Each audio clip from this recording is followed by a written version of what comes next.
You don't manage money. You manage the sensation of being unsafe.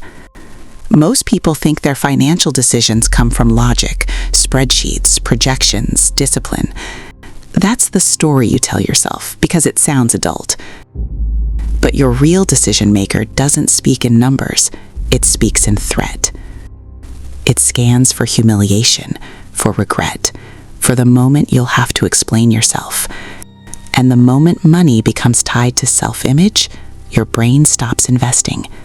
It starts testifying, quietly, against you. There's a primitive part of you that treats loss like injury, not metaphorically, physiologically. A loss doesn't register as minus 12%. It registers as something attacked you and got away with it. Your nervous system doesn't care that markets move. Your nervous system cares that you were wrong in public reality. Because you weren't built for portfolios, you were built for survival accounting. Food stored, shelter secure, tribe stable. In that world, losing resources wasn't a learning experience, it was a countdown. So now, in a modern market where losses are normal, even necessary, your brain still reacts like it heard footsteps outside your cave. You say you're waiting for confirmation, but what you're really doing is delaying the feeling of being exposed. You call it caution. Your biology calls it containment. And this is where it starts to rot. You don't avoid risk. You avoid the emotion risk produces.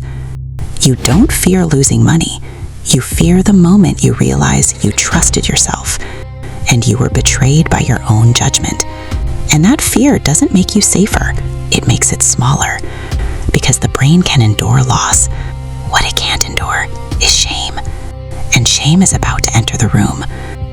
If money was only about survival, you'd stop at enough, but you don't.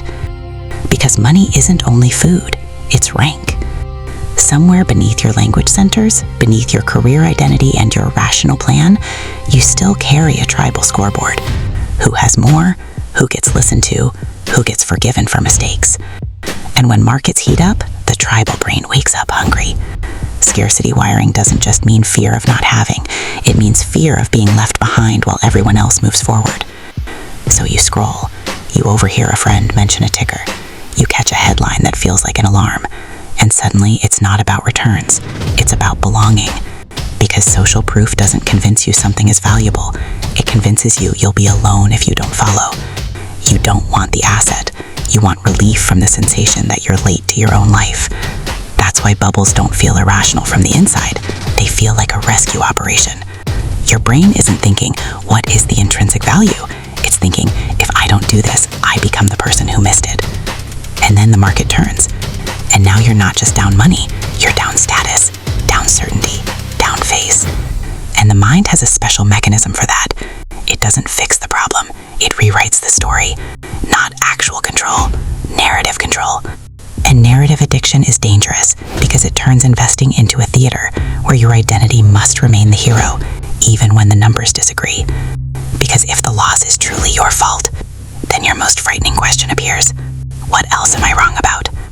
So the brain does what it always does under threat. It manufactures a narrative that restores control. Because that's the real portfolio, a collection of coping mechanisms disguised as positions. And you won't hear it happen.